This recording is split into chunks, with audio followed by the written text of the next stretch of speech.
Good morning, son of a bitch. I was like, man, I got a nice clean intro ready, and nope, I forgot the fucking thumbnail. What's up? The beard is trimmed, the stash is still growing. I don't know. My wife says she likes it. We're gonna keep going with it until she says otherwise, right? Because at the end of the day, that's all that really matters. The forehead is something's going on with the forehead. It looks like it's getting bigger. I don't really know what to do about that. I'm taking these vitamins. That's good for hair growth. It's like I got to take 4 of these fucking things a morning. I'm terrible at remembering these things, by the way. I think I do it like once every 3 days. So that's probably why it's not working. But I think it's called like super hair or some shit. Moon juice. I'm like looking right at it right now. Anyways, I'm trying. The body hair, the face hair, my eyebrows, everything's good. But the forehead is rough. You know what I mean?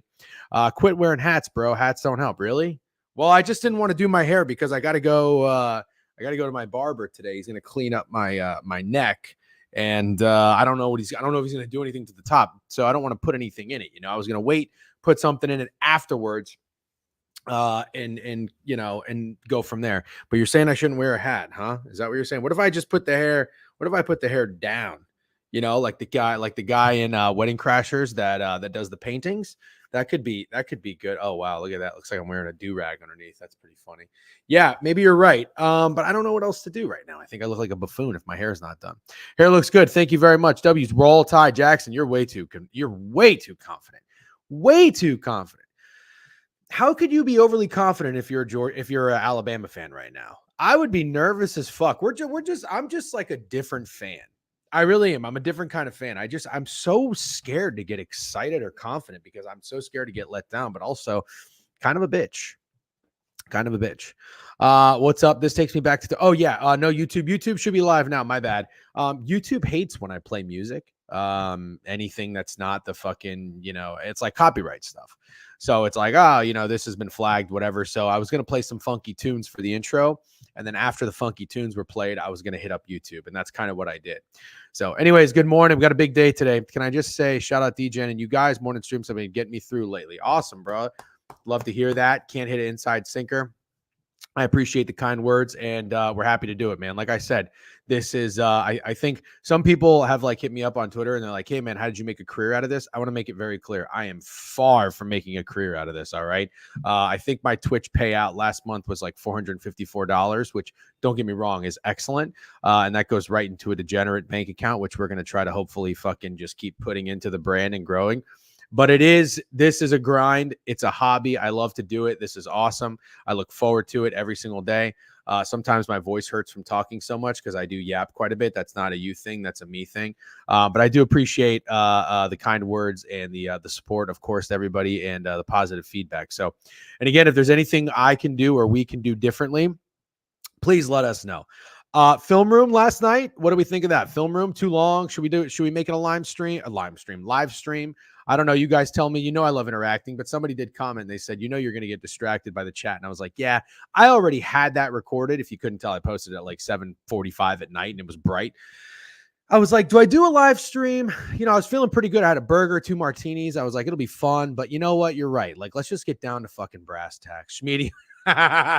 Yeah, I was like, where's my Notre Dame shirt? Dude, I have so many good Notre Dame shirts and I can't find them. I think they might be in Florida or something, maybe under the bed. I don't know. I mean, they are kind of summery, but I haven't swapped out for my fall clothes yet. Really upset that I can't find my good Notre Dame shirts. I got to figure it out or just get new ones. Hair looks good. Thank you. Permanent marker could help. That's funny. The hat thing is a myth. Yep. Take GHK. It'll return, I promise, but you got to inject. Oh, God, no, I don't want to do that shit. Get a toupee. Not a bad idea. You look like Bob. I don't know who that is. I don't even know who that is. Bama alone, and I'm shaking in my boots. Blaine. All the pressure is on Georgia. Is it? We'll talk about that. Bama's first game is a home dog since 2007. That's right. Yikes. I heard that today on the Cover 3 podcast. Yikes. Square Friend likes Falcons this weekend. Love to hear it. Might make the Saints my best bet. Not sure. What's up? Andres M237. Good morning to you as well.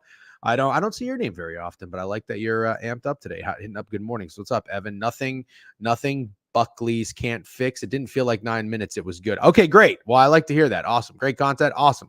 Massive W. Awesome. W nose guard undershirt. Dude, I had the best undershirt as a nose guard when I played. It was like a cutoff cutoff, old school. God, what's the guy's name that played linebacker for Oklahoma and the Seahawks? Bosington. Why am I blanking? That guy was the man. But I had one of those cutoffs. I felt like such a badass, and it was just like a Jack Daniels shirt. Bosworth. Is that Boswell? No, not fucking Boswell. What was the guy's name? Morning, coach. What's up, dude? What's up, Blaine? How are you? Crop top. Yeah, it was a crop top, but who was the guy? Who the fuck was the guy? Need a film room on the Vikings defense and Brian Flores crazy ass. Yeah, we could do positive ones too. I kind of feel like I'm just going to lean into the Bozo head coach thing first for a little bit. There's so many candidates, but once we hit a few and then we need to go to some people who need to get credit, absolutely down to do that. And like I said, I know some people do like the players and stuff, which is cool. I like that too. I can't do that. Like I have a hard time criticizing the players that much. Again, we can shout into the abyss and bitch and moan or whatever, but it's like at the end of the day, I just feel like such an asshole, like criticizing what a professional athlete does, because I know if I or anybody in the stands were to try to do it, we would be seriously injured. W Filmer breakdown. The OTs for the Browns. They are fucking so. Lyle from Monstars. Are you going to touch on Matt Sluka? I don't really know enough about it, truthfully. I can't even pretend I do. I know Alan Dims is like, bro, you pretend you know about sports or you don't watch them. Listen, I don't know enough about it, but I think it's fucking crazy. Like, all I've seen is that he was promised NIL money and he was not given the NIL money. Is that correct?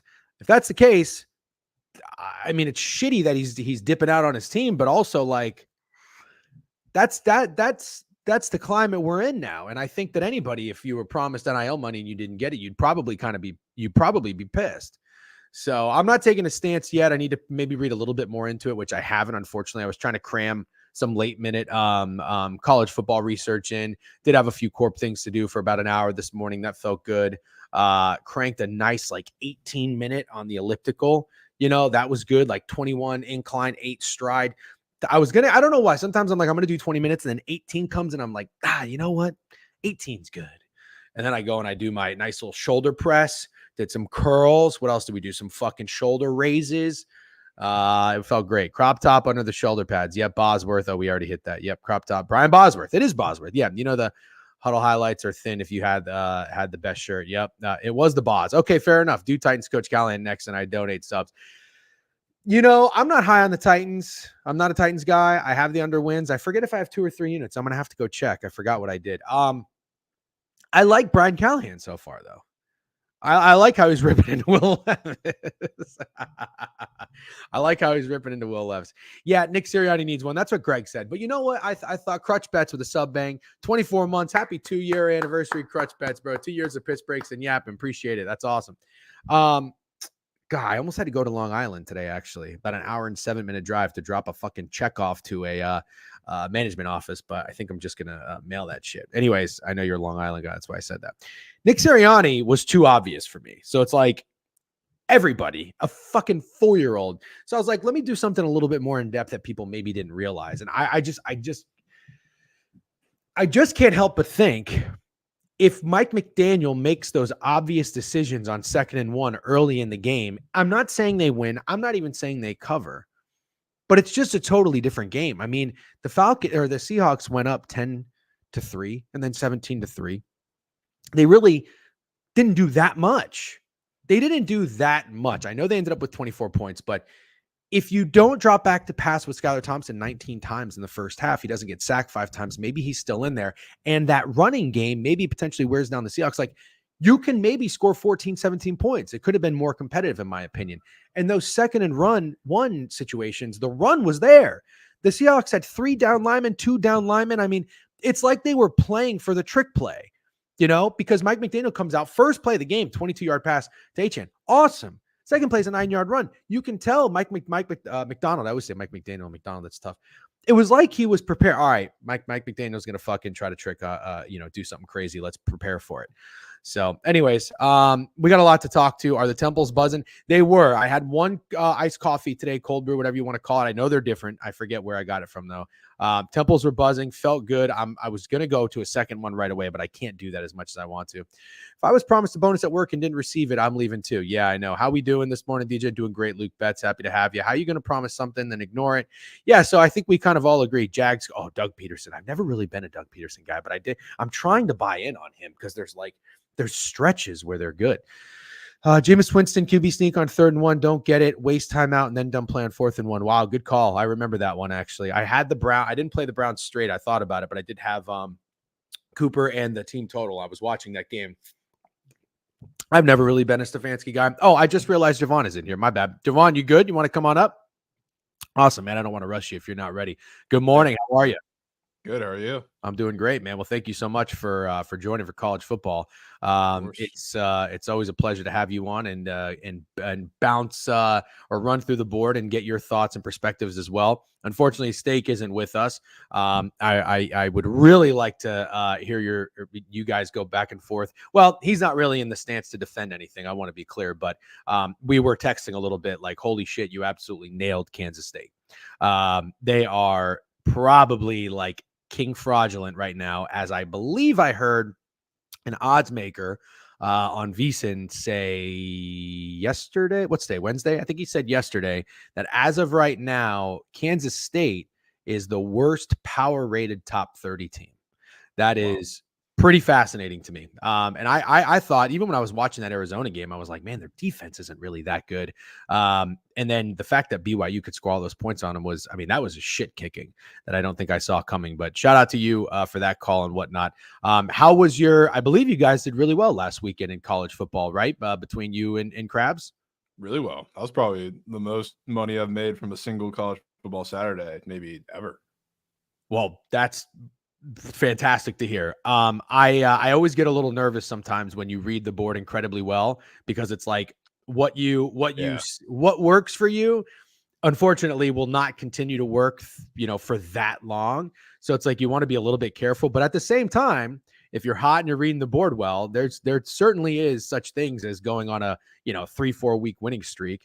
So I'm gonna kind of try to still lean into certain spots. There were a couple of good letdowns, sandwich spots that we identified last week. We went 5-0 in the newsletter. Western Kentucky. I don't know if you guys were on that one. That was a sweat of a lifetime.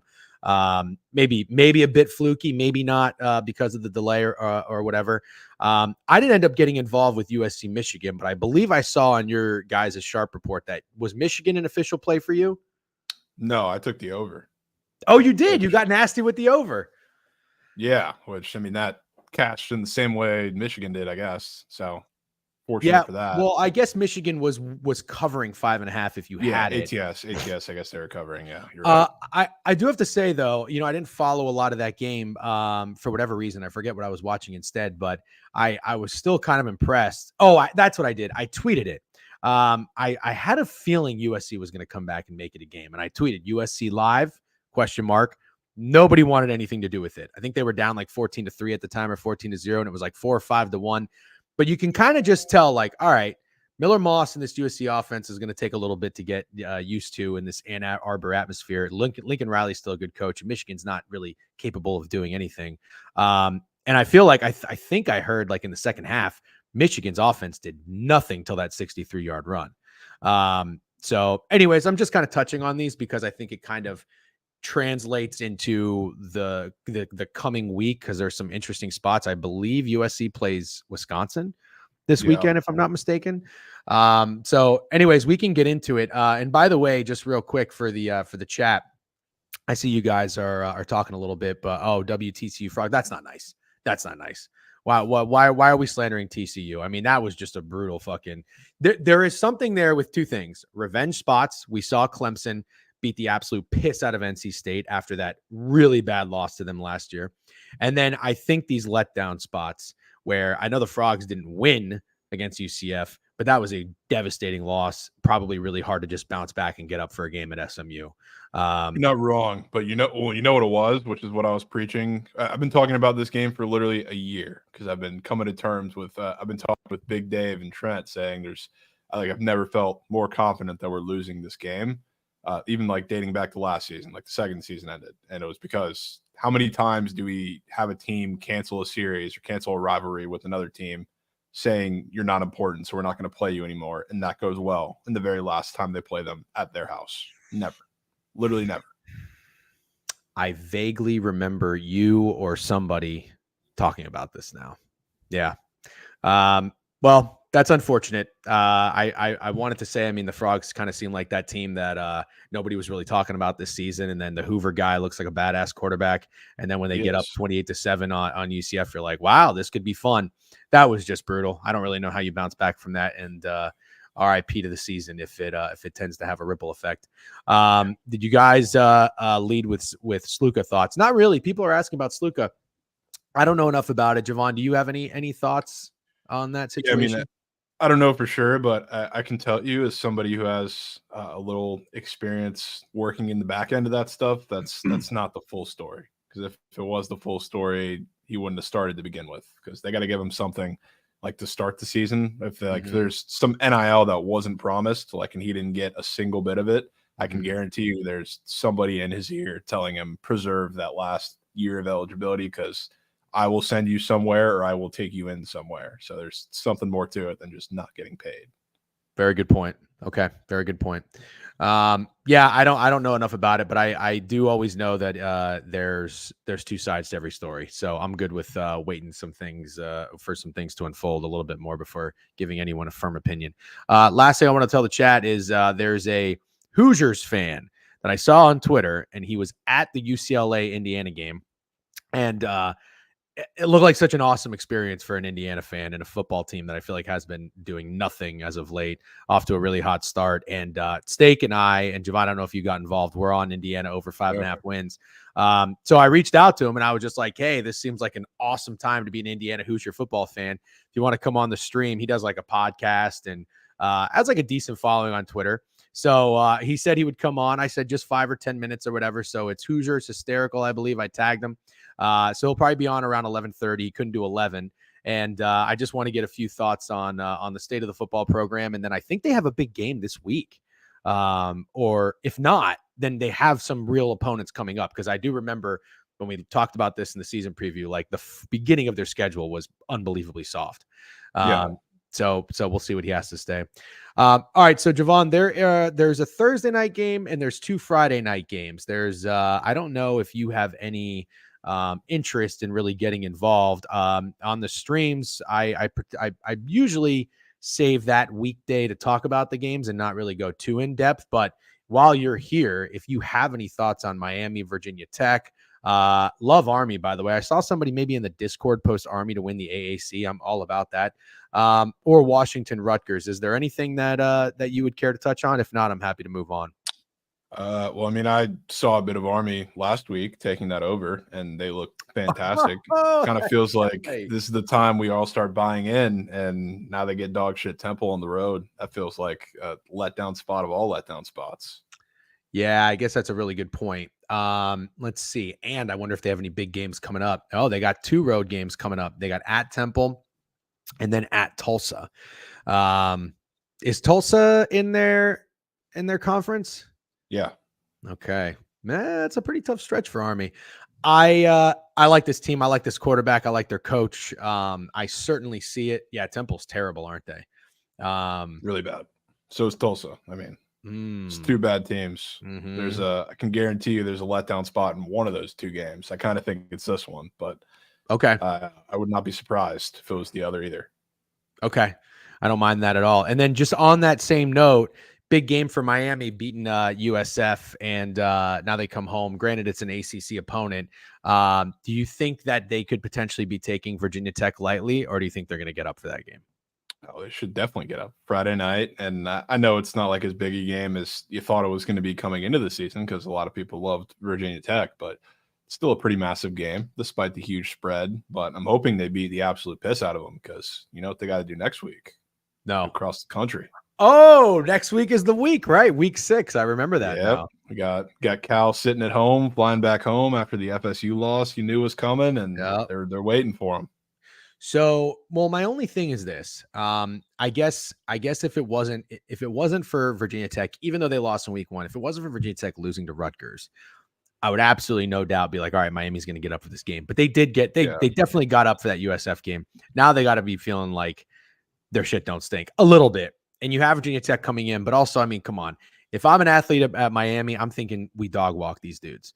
They're 2-2, two shitty losses to Rutgers at home and at Vanderbilt. I'm not saying it's like, well, I'm not saying it's a look ahead to go to Cal necessarily, but No. I could just see maybe a little sluggish performance. But I'm good not fading Miami unless it's like a really, really stellar spot to do so.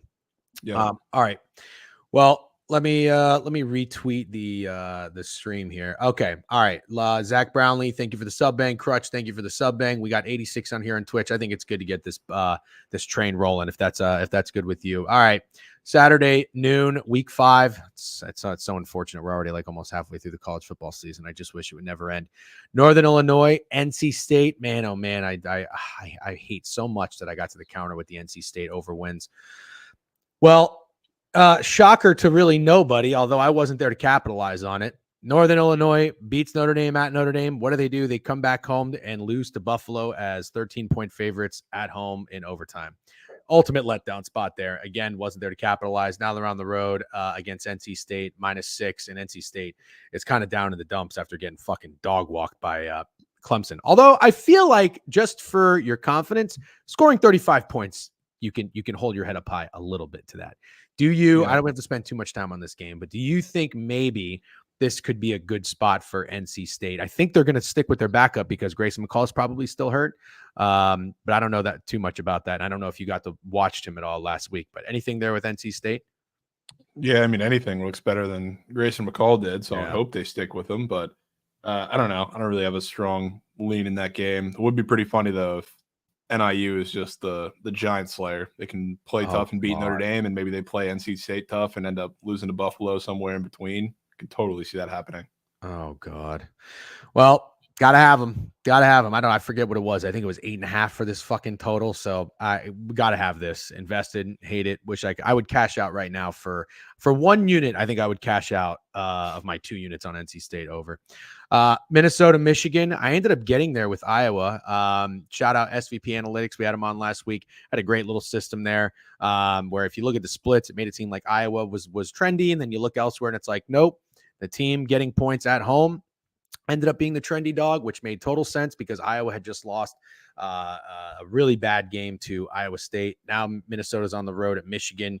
9, low total at 36. Low total. This makes me think Minnesota goes in here and doesn't even score 10 points. Any thoughts on Michigan, Minnesota? Michigan's got a big game coming up, don't they? Do they? No. Oh, Oregon's not till November 2nd. My bad. I thought Oregon was coming up pretty soon. But that is okay. So then they go on the road. They got to buy in between. Yeah. Okay. It's so weird seeing a Michigan schedule where they have like 4 meaningful games. I'm just so used to nothing but Ohio State. Any thoughts on Minnesota, Michigan? I don't know. I don't want to rule out the chance of points in this game either, to be honest with you. Really? The one thing about Michigan's defense, and I said this, or not their defense, but their offense now with Orgy, is as much as you can say they can't pass the ball or really do anything down the field, like the fact that they have his legs makes everything in that offense more dynamic. So like I feel like this game is going to be just like the USC game where like maybe there's no constant flow of offense, but there's a couple really long runs down the field, especially against the Minnesota run defense. I see somebody's talking in chat about how bad Minnesota's run defense is. Not good. So like I feel like this is a run the game up, especially if they don't have to throw the ball. Mm-hmm. Yeah, I don't think it's good news for Minnesota. I really don't. No. Especially after you got to play Iowa, then Michigan back to back. That just sucks. Yeah, that's not good. I actually kind of feel bad for Minnesota. PJ Fleck still the coach there? Row the boat? Believe so. Yeah. That guy's a fucking. His days are numbered. Okay, here's a game that I'm very curious to hear what your thoughts are. Kansas State at home against Oklahoma State. I think of you as the Big 12 whisperer. I don't know if there's any data to back that up, but just go with it. Kansas State, as I mentioned, you got a pretty good read on them. Avery Johnson cannot throw the ball. He's a great runner. The defense stinks. Oklahoma State, though, You are on their under wins for the year. Is that right? No, I didn't get in on that with you, Okay. but Okay. I'm very much game to game fading them when necessary, and I was going to do that with Cam Rising last week. I decided to stay off because he ended up not playing. Found that out a couple minutes before game time, but Yeah, it's so annoying. I mean, they got destroyed anyway. The defense stuffed them in a locker. This is like the fraud bowl this week, though.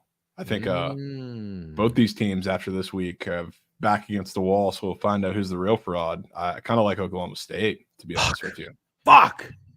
And call me maybe a little biased because I think it all comes down to Avery Johnson, but I feel like BYU, I've been waiting for Avery Johnson to get like exposed by a defense, like a really good physical defense like BYU was, and it wasn't just like he wasn't that good, he was fucking awful. So like now that that's been exposed, that he really doesn't have to do, you as a defense, you don't have to do all that much, but make him throw the ball, load the box, and a coach to make adjustments in that facet, like I would take Mike Gundy in that situation. Not that the coaching situation is much worse at Kansas State, but I feel like this is the random Gundy masterclass game where the back's against the wall. Oh, I hate that. I hate that you're saying that so much. Well, okay, here's one question I have. Do you not think the line opening 5.5 is a lot of respect for Kansas State? I don't think so. No? I mean, Oklahoma State was just dogs at home. And now they're going on the road after getting destroyed, and their offense really didn't do a single thing until garbage time in that game. That makes sense on the Oklahoma side, but I guess the way Kansas State just lost to BYU after laying down. I mean, Kansas State at home, though, they've been one of the more dominant home teams in the Big 12 the last handful of years. So, I mean, the pedigree's there at the very least. Okay. Kansas State is 1-3 ATS. Only game they did cover, I believe, was Arizona, which I want to say even you were on, right? As a Kansas State doubter. Yeah, I was on Kansas State. Yep. So that was a good read there. Oklahoma State's 2-2 ATS. The total at 55 seems kind of high to me. 58.5 down to 55.5. Do you think we get points?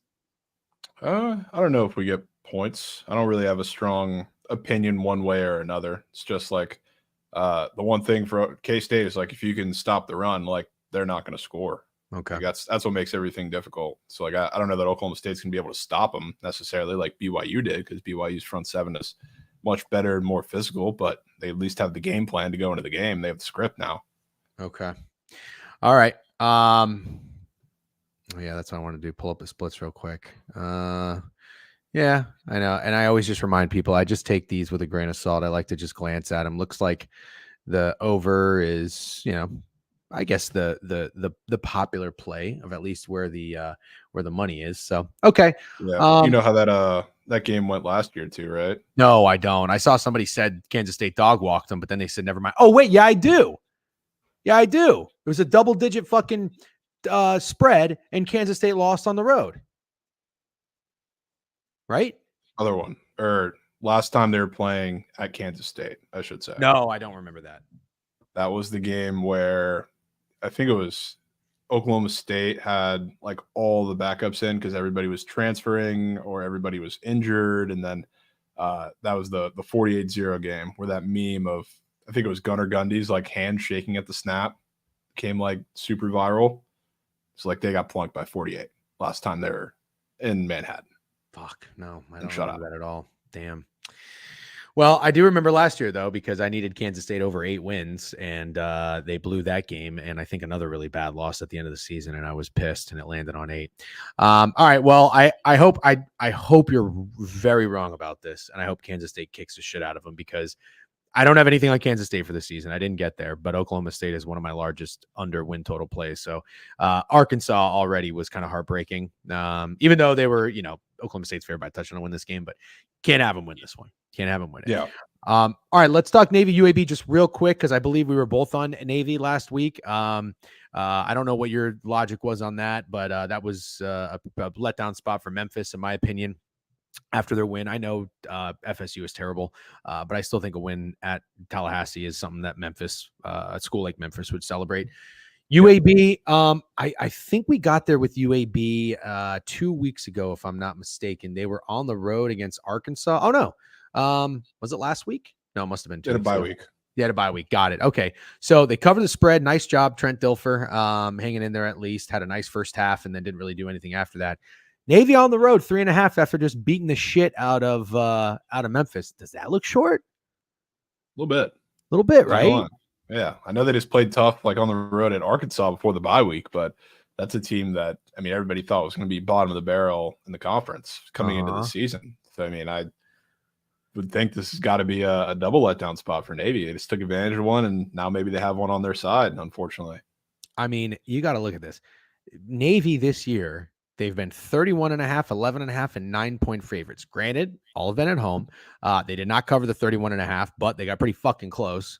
And then beat the shit out of Temple. And then they win. I'm sorry, they weren't 9-point favorites, 9-point dogs. 9-point dogs, they win outright, and they score 56 points. Now, you got a team like UAB who was on the road getting 22 points against an Arkansas team that's not even that good. I think that's a crazy short line. Makes me lean UAB there, although I really do hate to fade the midshipmen, and I can't fade Army and the midshipmen in the same week. I'm too soft for that. Tulane, whoa, is that the right number? USF is the party over for USF? I mean, they played Bama really competitively for three quarters. Kind of were banging with Miami for 2 quarters. But I think the spread actually even opened 9. But getting a touchdown on the road to Tulane, I mean, is Tulane actually that good, or is it just is South Florida just going to be kind of deflated after that? I don't know, because it's weird because they played tough with really everybody on their schedule in the first half, and then everything fell apart, and not just like fell apart. They lost by a couple touchdowns. They got destroyed in like the second half or fourth quarter of like both those games against Bama and Miami. So it's not something to be disappointed about, but I gotta say this total looks awfully high. I would say, whoa, 64.5, which like Tulane's played close. They played close with Kansas State. There are some points in that game too, but seeing that number with how good their defense has been against stepping up in competition against some of these teams, I was surprised to see that number. Especially, I don't think we know the Byron Brown status of just how healthy he's going to be coming into this game. But I know we saw Tulane points last week. Seeing that again in this USF game feels weird to see a total 10.5 points higher, 11.5 points higher. All right, I have a play in this game, and it's going to be a Tulane team total over. So they've had back-to-back road games, responded pretty well. That was actually a really gritty win. I wanted to get there with Louisiana Lafayette last week. I really thought about it. The line looked a little short, bad spot for Tulane, but they bounced back. They honestly should have covered against Oklahoma, and I had Oklahoma. Could have beat Kansas State at home, but I'm just looking at these totals, man, and you're right. I mean, granted, they had a game go hit 74 last week, but just their totals for the year between 55 and 47, and now it's in a 10-point adjustment. Like, I guess maybe USF has home too. Yeah, I guess USF has a lot to do with that because they are capable of scoring points. I think last time they were on the road, they played Southern Miss and scored fucking 49. Yeah, I don't know. I mean, look, against good competition, 15 and 16. I think this the spread and the total are telling me Tulane beats the shit out of them. Like, I think it could be like another 49-24 type of performance. Also, as the last thing I'm going to say about this game, and then we can move on. This is a tough stretch for USF. I mean, I guess you could also look at Tulane, like Kansas State and Oklahoma back-to-back is not easy. I don't know anything about Louisiana Lafayette, but just at Alabama, then on the road to Southern Miss. Southern Miss is not a good opponent by any means. That's not what I'm saying, but it's the fact that you still had to travel again to fucking USM, wherever the fuck that is, right before you come home and then play Miami, which your school and area is going to be so get up for, and then you just get dog walked. This has got to be a tough game to get up for.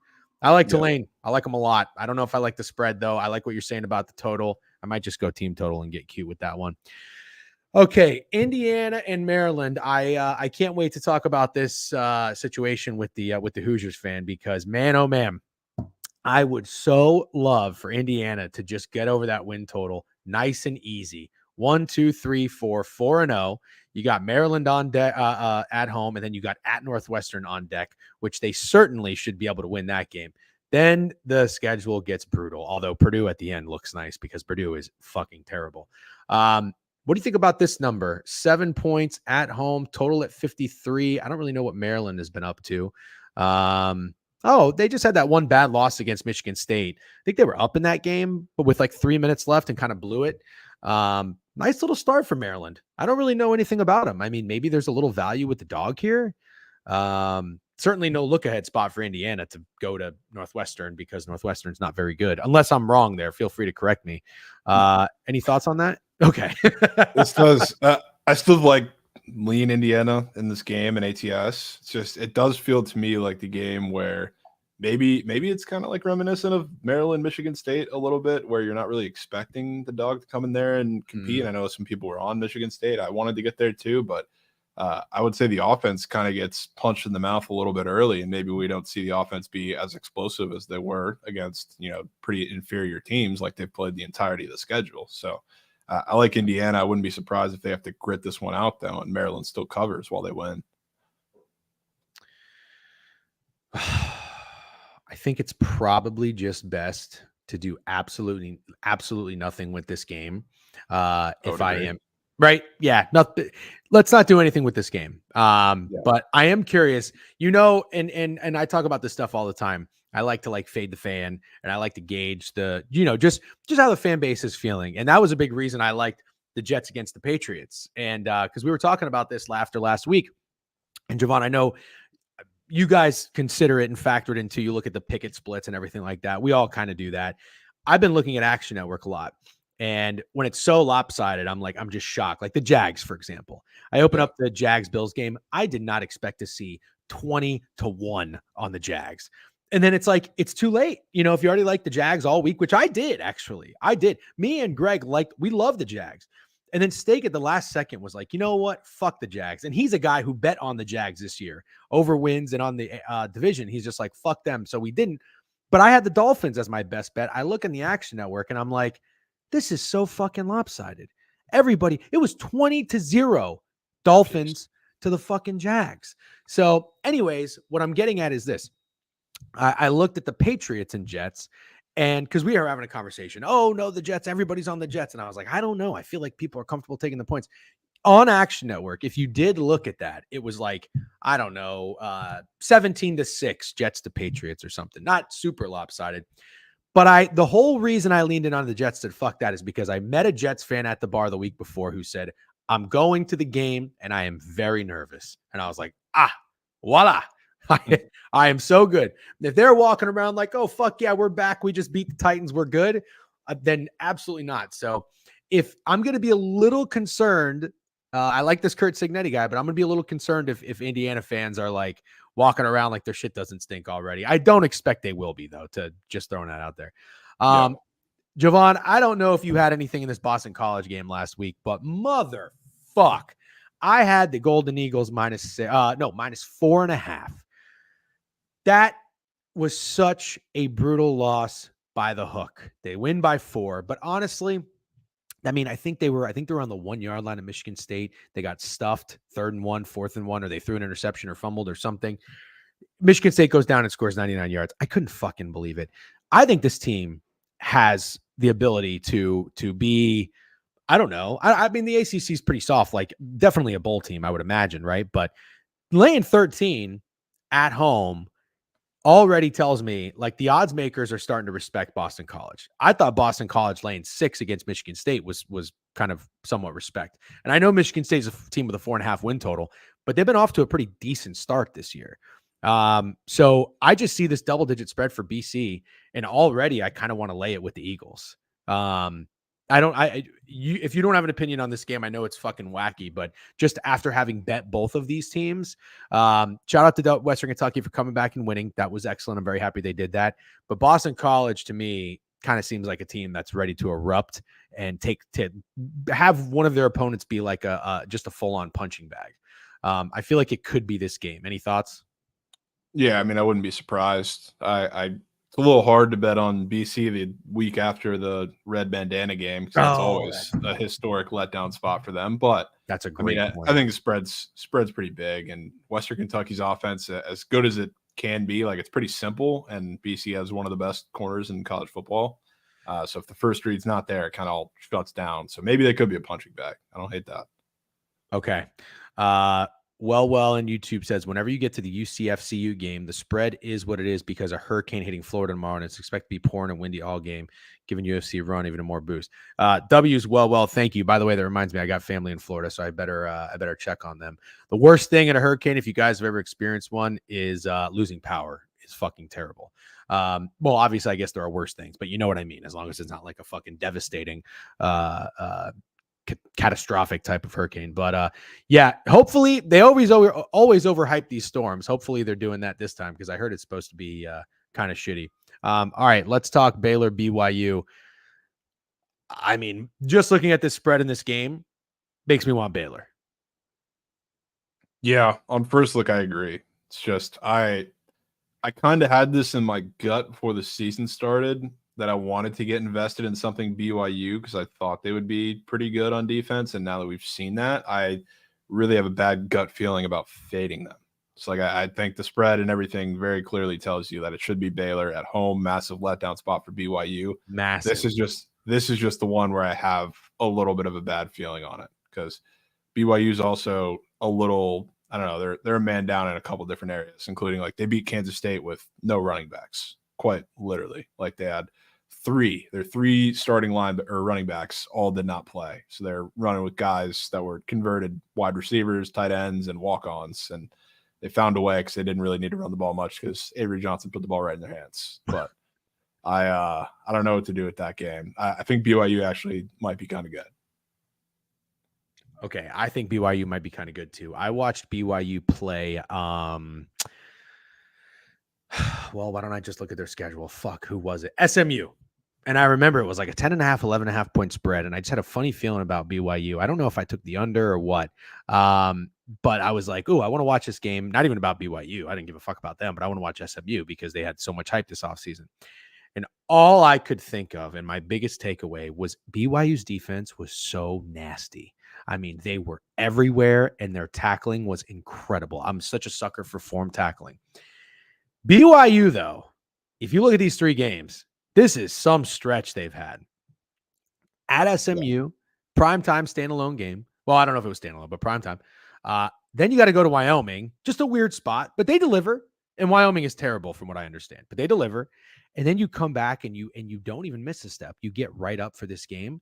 Your third road game in 4 weeks. Man, you really, you don't, oh, you have a bye week. You have a bye week next. So that's good. I mean, they got to give it one more push, but fuck, dude, I don't know. Like, who in their right mind is going to want Baylor here as a favorite? I know they're at home after that loss to Colorado.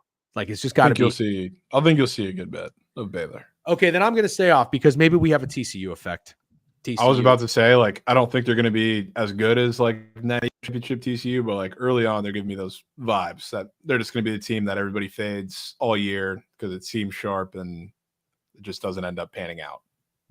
Okay, I have one thought for you on this game, and maybe it's super square and obvious, but that's okay because those plays hit all the time. The total is 47.5 down to 45. I don't know that I can see a world where this game goes over because, again, I love BYU's defense. They did just score 38 points. Baylor played in a game that had almost 70 points scored. Is the under square, or could that be a decent look just based off football brain? I'll tell you my one slight issue with the football brain part of it. These are two really good run defenses, so like I wouldn't be surprised, especially with BYU dealing with the running back issues, if they're gonna have to throw the ball a lot. So like maybe there's not a constant flow of offense on both sides, but I mean the clock's probably gonna stop pretty frequently if there isn't. That would be my one maybe pullback on that. But like still, I think it's a tough matchup for both teams on defense. Yeah, I don't think it's square after Baylor's shootout last week. That's kind of what I was thinking too. But yeah, you make a good point. Twitter POD will be Baylor, very similar to Texas State with ES State. Yep, Chiote.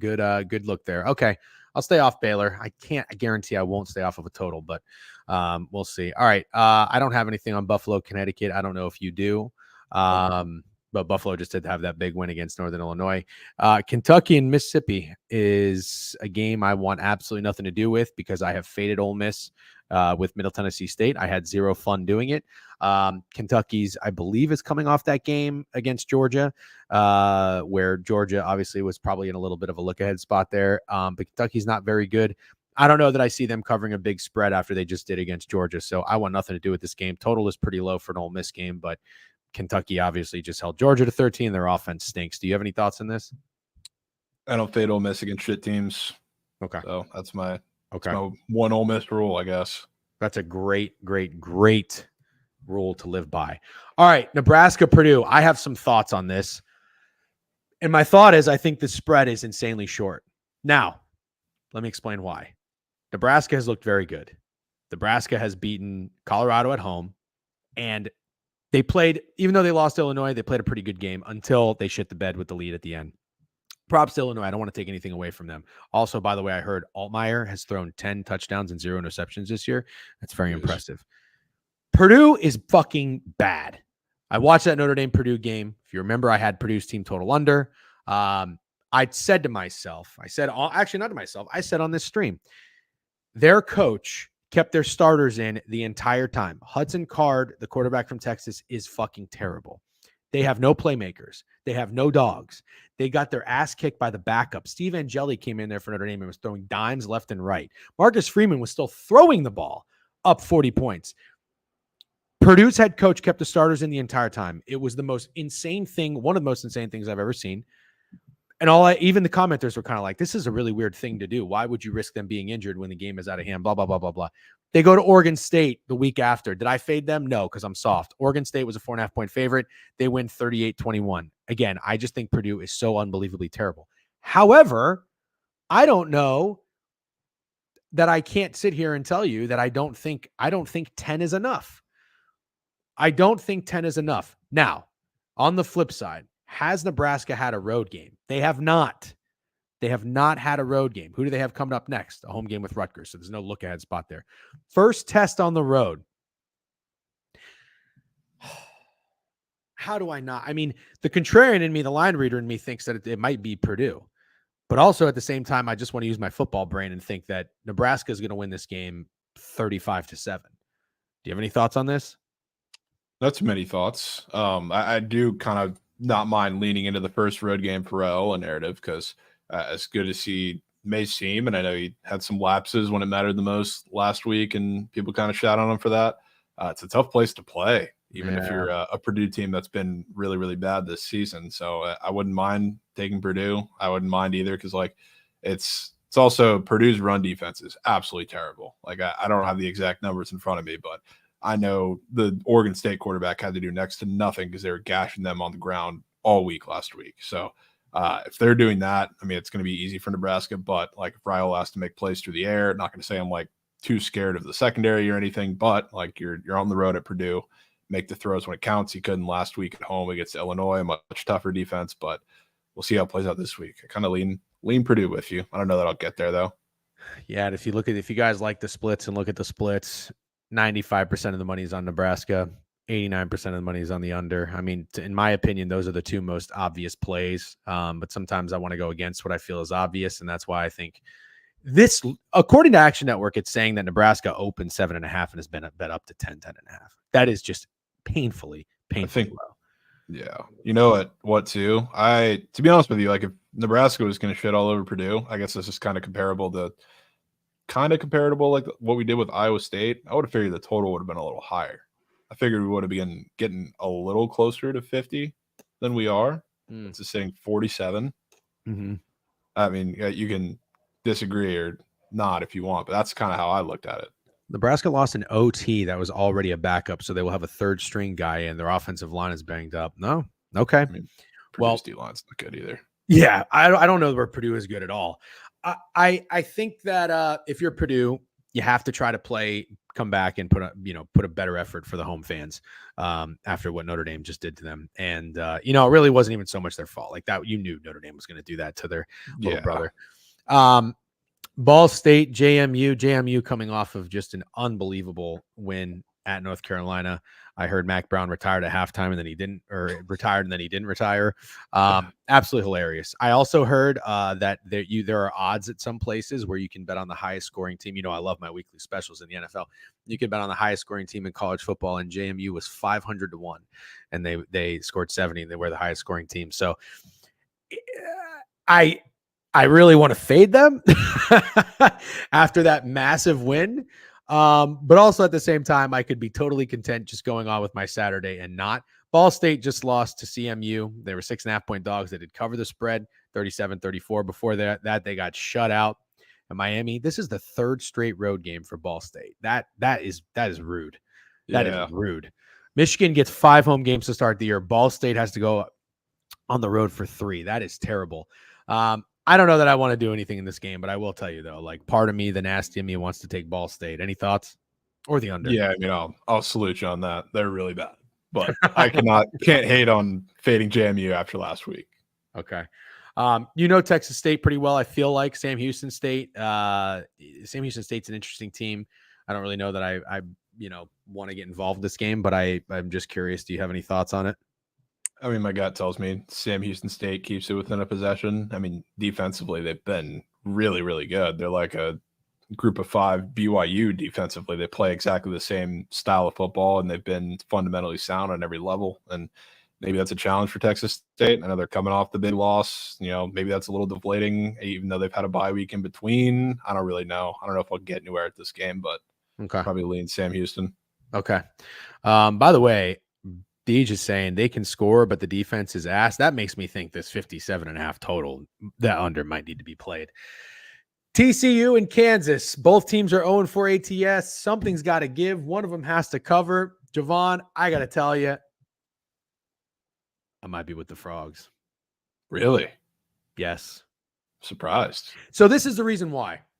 Kansas is a trendy team. And I did say in the offseason I thought about fading Kansas. I did not fade Kansas.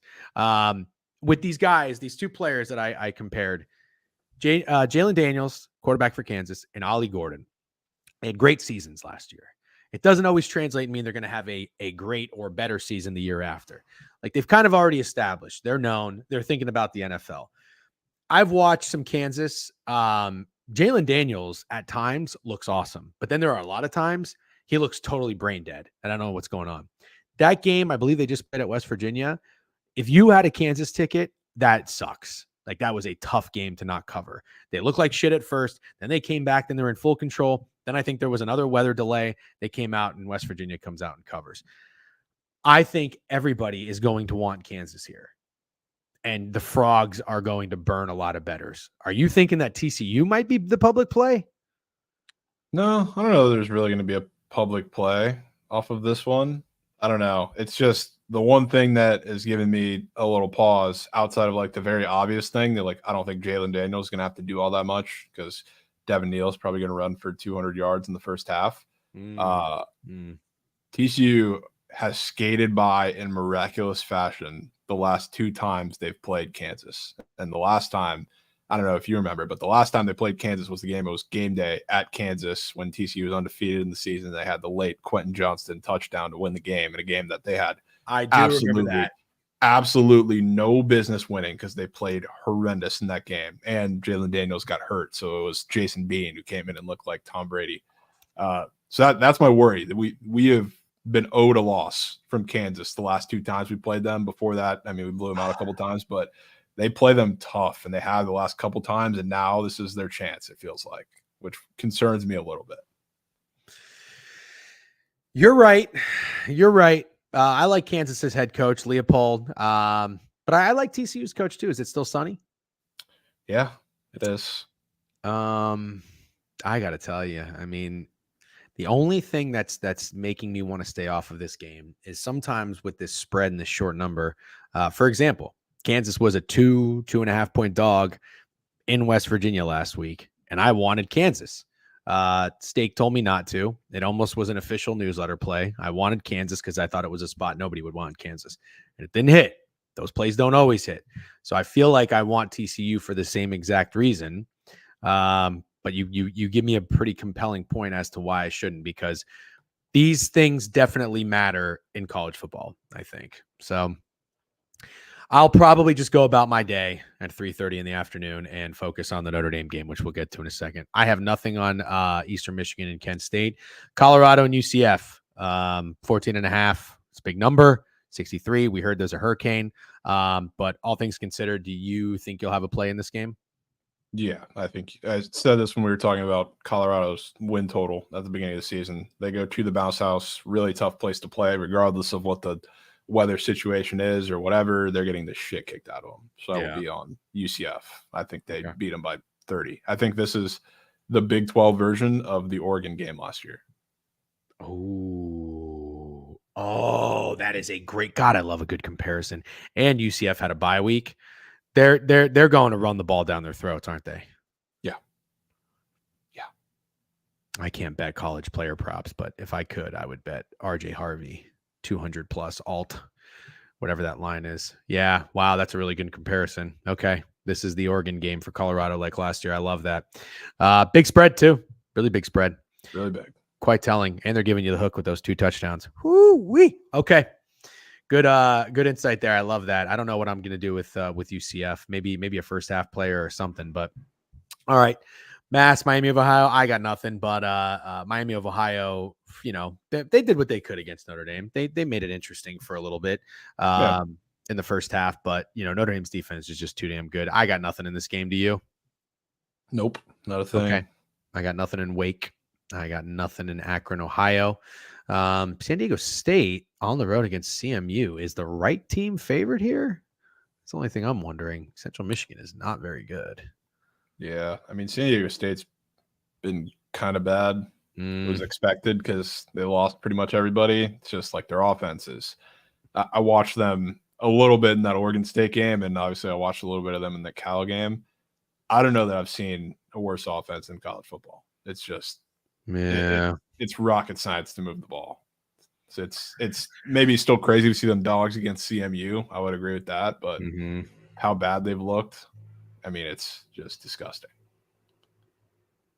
Yeah. CMU is rough. God, that loss against fucking Illinois was brutal. Or the not the loss, but the no cover was absolutely brutal. By the way, just looking at the look ahead opener here on action, it was 11 up to 15.5, 14.5. Wow, 15.5 at FanDuel and MGM. Sheesh. 64.5 down to 62.5. Maybe Colorado doesn't score much. Okay, let's keep going according to covers, but we're getting into some interesting games here on this weekend slate. This spread looks so short, but then I have to remember it's a freshman quarterback or a new quarterback for Oklahoma, likely making his first start on the road in SEC territory. Auburn, bad loss at home to Arkansas. I think Hugh Freeze fucking sucks. Never been a Hugh Freeze guy. I've always said it's really just his recruiting tactics to really, kind of cover up his poor coaching. I can't believe he got another shot. I have nothing against Brett Venables. That I thought Oklahoma, played as tough as they could have in that game. Jackson Arnold's not a really good quarterback. I don't really think their offense is good. And that was part of the reason, we went around the horn and everybody was in on that under for Tennessee, Oklahoma, which was beautiful. But I mean, they did a good job against Tennessee's offense. They really did. And they played their ass off. But this Oklahoma team is just not one that I'm super confident in. At the same time, I know Auburn is really bad. I feel like you'd have to imagine Auburn's stock is as low as it's going to be, or as it has been, and maybe in some time. So I can't imagine many people who are betting this game would be betting Auburn, if I had to guess. Yeah. Would you agree with that? I feel like you're going to get one of those, I don't know, it could be anybody, but one of those tweets come Saturday morning saying the books are in dire need of Auburn because they have the most liability on Oklahoma of the week. I think I've already seen something talking about that. So you're probably going to get that. It's hard for me to back a freshman quarterback in Hawkins going to Auburn, no matter the situation, even though I think Venables is going to have whoever starts for quarterback on the Auburn side, in hell too. It's just a tough game. Yeah. All right, let's take a pause right there. We do have the Hoosier super fan coming on up that I've told you about. So I'm gonna get him up. Oh, well, we'll wait real quick. He's grabbing something. Maybe it's a helmet or a hat. But as mentioned, I'm very excited to talk about Indiana. Hello, good sir. How are you? I am great. I mean, it's good to be an Indiana football fan right now. Yep. So hi, I'm the degenerate. This is Jovan. We are we are going through the games, and we are just avid sports bettors. I'm a Notre Dame fan. Jovan's a TCU alum. But as I told you, we are big on Indiana this year. And I was watching, or I was on my Twitter feed, and at the Indiana UCLA game, following it because we need Indiana over 5.5 wins. So, Easy. hold on. Are you a sports bettor? No, I would not consider myself a sports bettor. I follow it. I follow the lines. I got lots of friends who are into it. But the problem I have with sports betting is I'm such a fanatic for Indiana that if I bet on Indiana and they lose, then one, I blame myself that somehow my bet is what caused the loss. And if they win, well, then the next week I will just bet my house. So I have no discipline, none whatsoever. So I just stay away from it. Okay. And real quick, Hoosier Hysteric, thank you for coming on. I just want to talk Indiana football with you for a few minutes and get a pulse on Indiana, maybe your thoughts on the rest of the season. But you do have a podcast, and you're on Twitter at Hoosier Hysteric, and you do a podcast, but it's primarily just basketball. Well, it started as just basketball, but it's really expanded. Really expanded. We do football. We had Kurt Signetti on the show before the season started. Yeah, he came on the show. He told us he could give us 15 minutes, and at 14 minutes and 50 seconds, he was looking at the watch. Like he is no joke. He is a serious, intense dude. I asked him on the podcast if his grandkids were as scared of him as we are. And his answer was basically, yeah, wow. They are. So we've really expanded the podcast to cover all IU athletics. We've done women's basketball, which has exploded at Indiana, volleyball, soccer, football. But, if you're a Hoosier, basketball historically has been the thing. But hey, man, we're a football school now. So we'll take it. Well, listen, as someone who I don't think Jovan really probably cares for Michigan and Ohio State. As a Notre Dame fan, I hate Michigan and Ohio State. So I need some, like underdogs in that conference to give them the run for their money. Purdue is down this year. I'm all for Indiana being hyped. So real quick, I just want to get your thoughts on this game against Maryland. Indiana is favored by 7. They are riding very high, 4-0. They've not had a letdown spot, as we call it necessarily. Kurt seems like he's got these guys in tune, playing tough every week. How do you feel about this game against Maryland? I feel cautiously optimistic about it. I do, because we have not played anybody really good yet. So, and the team has not faced any adversity at all on the field or really off the field. We've been relatively healthy, which, when it comes to college football, how much of success and failure is based on injuries and health. So relatively speaking, we're pretty healthy. We have a ton of depth, especially on the offensive side. I mean, the wide receiver room is stacked. We've got 3 running backs that are basically interchangeable. Obviously, brought a lot of guys in from JMU and the transfer portal that have performed well. But I feel good about it. Look, the thing I love the most about it is, most coaches, when you watch the press conferences, they all do the coach speak thing when they talk about their opponents. Like, no matter who you're playing, they're the best coach team in the country. Yeah. They're disciplined. They've got good skill positions. And Signetti isn't that guy. Like, I think it was after the game, this last week's game against Charlotte, when they told him that he was the first coach to go 4-0 at Indiana in his first year.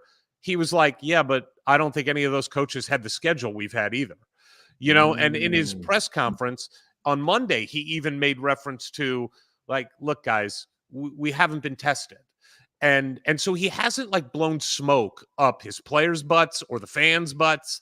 He's just been like, look, we're playing well against competition that isn't as good. I think the UCLA game shocked some people, just how good we looked against them on the road. Shocked me. Yeah, but we also don't know if UCLA is garbage. Now, they played well against LSU for, 3 of the 4 quarters, basically. Mm-hmm. But I feel, I am a big believer in college sports, especially, that if you get the right coach, no matter where you are, what conference you're in, what level you're at, in college football and basketball, if you get the right coach, you're going to do okay. Yeah. Now, you could add NIL to that, equation now that I think that you have to have healthy NIL as well. Mhm. And we do at Indiana. It's what allowed the transfer portal success that we had when Kurt came in. But I believe that teams take on the personality of their coach. Mhm. And Kurt is a no-nonsense, intense, business-like dude. And that's what I'm seeing so far from Indiana. They're not making a bunch of mistakes. If something goes wrong on one play, they bounce back pretty quickly. If they give up a drive at the end of the second quarter, they come back in the third and really put their foot on the necks of the opponent, which they've done.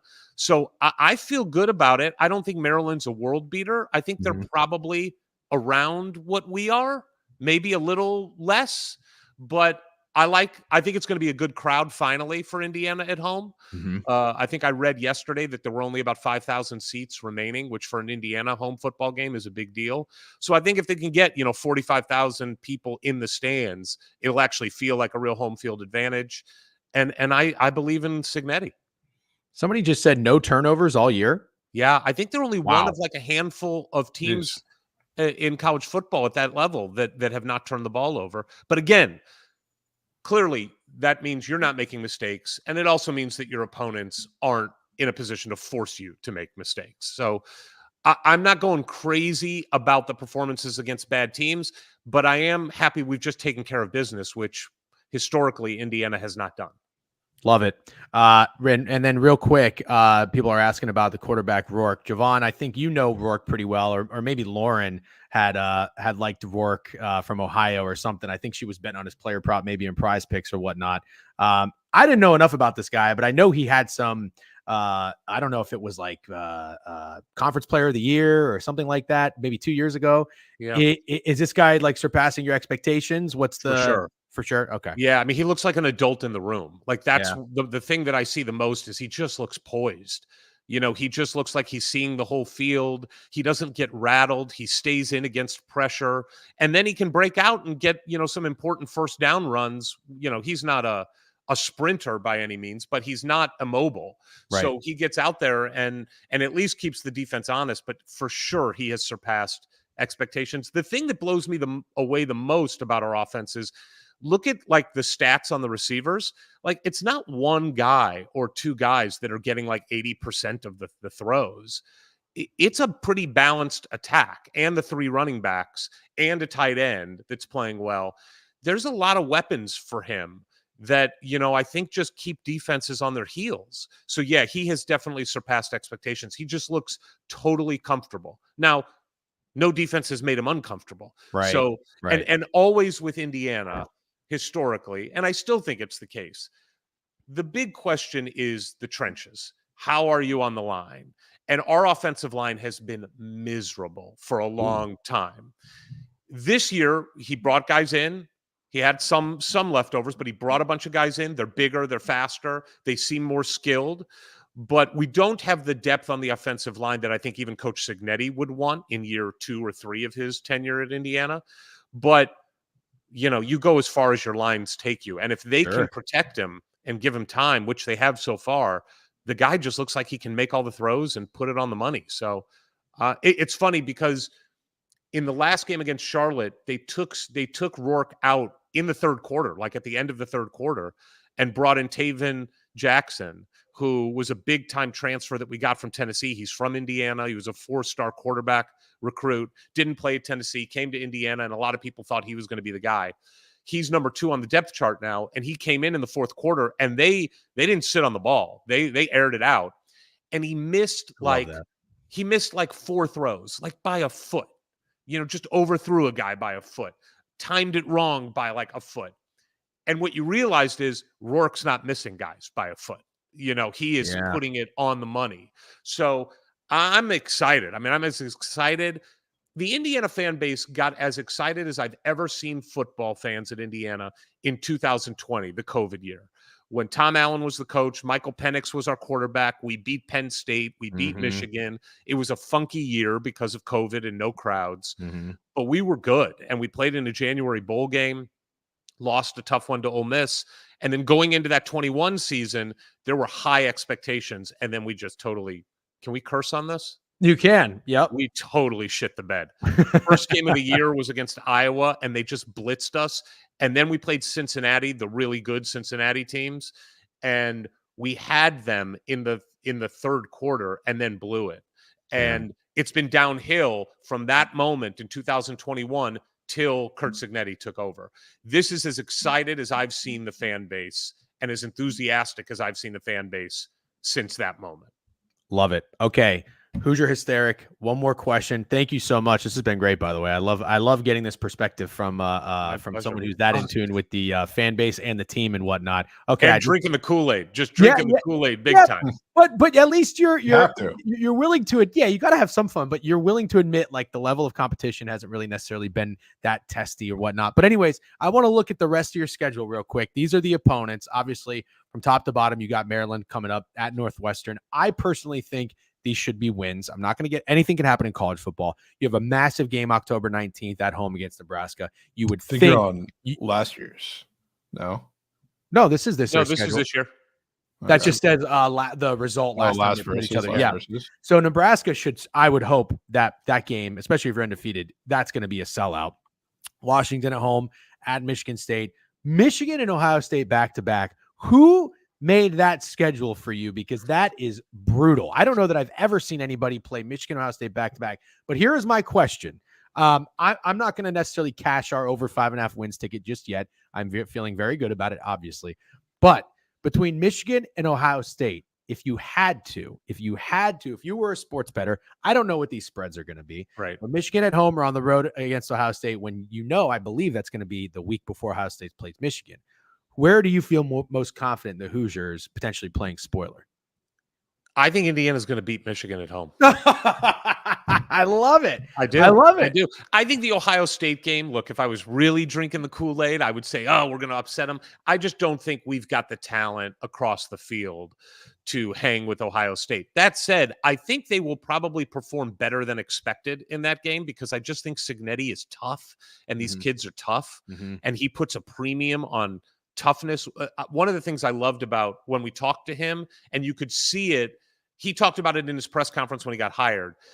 When he looks at guys for transfer portal, he puts a huge premium on production over potential. He does not like going after a transfer that was like a 4-star guy that went to Alabama and didn't play and is upset that he didn't play, so he's looking for that opportunity somewhere. He would much rather go with the guy that played at Miami of Ohio or, a smaller school, but played and produced. And, James Madison, guys that produce there. Right. And I think that just speaks to he saw toughness on the field. He saw how they reacted when things didn't go well. He saw how they played over, the course of 60 minutes in a football game. So I actually think they'll go perform better at Ohio State than maybe expected. But I think we can beat Michigan. I mean, they haven't been that impressive so far. No. It's not a Jim Harbaugh team. So I think Indiana – I mean, look, you look at that schedule. First of all, that 5.5 wins is the easiest bet ever. Stop. You've got it.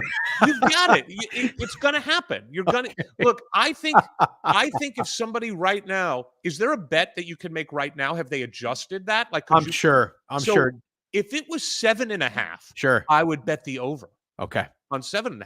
I think this team's floor right now is 8 wins, and ceiling is probably 10. Okay. All right. Well, hey, listen, that was great. Do you mind? Can you do me a favor? At some point, would you maybe DM me that podcast episode of yours where you interviewed Kurt Signetti? He seems like a pretty badass coach to, listen to speak and get in the mind of. Hoosier Hysteric, thank you very much for sharing a few minutes. We're rooting for the Hoosiers, man. And we hope you certainly upset or not upset. Well, yeah, you'll be an underdog. I hope you upset Michigan as a Notre Dame fan. So thank you very much. Enjoy the rest of your day. Thanks for having me. Yep, of course. Good luck the rest of the season. Take care. Take it easy. Man, I mean, if I have to go to a random football game, like not a big school, not like a Texas, Oklahoma or whatever, I feel like the atmosphere at an Indiana home game would be fucking awesome. Cool. Especially when they're like buying in and nobody really saw this coming. That's got to be awesome. I mean, just looking at Nebraska, October 19th would be very fun. That's a fun game. Washington's kind of down this year. at Michigan State. At Michigan State would be a sneaky good game. But Michigan at home, November 9th. I gotta see what I'm doing that weekend, because that might be a random fun college football trip. All right, Jovan, thanks for hanging out while I had him come on. I mean, you're a fan of college football, so I figured it might not be too bad to listen to somebody talk about Indiana and take some talking points in the rest of the season. But all right, thank you. Pull up to the tailgate, DJ. I'm not even fucking around. I might. Sounds great. Feel free, by the way, BTL's rolling today at 12:30. I would imagine. Yep. Okay, feel free to hop off whenever you need to, but we'll get back to business here. Arkansas, Texas A&M. I want to say that you have had some pretty good reads on this Texas A&M team, but now you might be kind of confused by what to do with them, because is Weigman hurt? Like, is he out? I don't know if there's a set plan for this game, but the last 2 weeks he's been hurt. But I've been an investor, or I am an investor in their overwins. I kind of knew to stay away in the Notre Dame game, and yes, Aggie tonsils for Chiote, of course. I knew to stay away in the Notre Dame game. I took the under last week, which got a little sweatier than that should have been in that game. So this week I'm going to buy in and take Texas A&M, and what on paper looks like a pretty, or probably is going to end up being the sharp, popular spot with Arkansas in this little rivalry game. Because I mean, I think this game is going to be crazy. I'm hoping they go with Marcel Reed at this point, because I think he fits the why am I blanking? Colin Klein offense a lot better with his feet. So like that's why the offense I think has looked a little smoother. And I thought that Bowling Green game, I didn't take Bowling Green, but I took the under for the same exact reason. Thought that was a weird game. Not that Florida's good, but that was a big game on the road at Florida. And then you got this rivalry game at a neutral site coming up this week. So I thought it was a weird sandwich spot, but this game's always crazy, always back and forth, always has points. It's probably going to again. I think it'll be back and forth, but I still like A&M, and I want to buy in probably against the line move. Damn, I think you might have just talked me into Texas A&M. I mean, we have a buy bad news spot. You're saying from a football brain, this guy fits Colin Klein. I like Colin Klein. I know you know him pretty well. And then Arkansas, I like Pittman. I don't know anything really about this quarterback. I feel like he's an Arkansas guy. You're not Arkansas. That's fine with me. I only think I like Pittman, but enough to just like check myself before I decide to fade him. But I would do it in a spot like this. Also, this game I forgot, even though it shows A&M as the home team, it's on the road.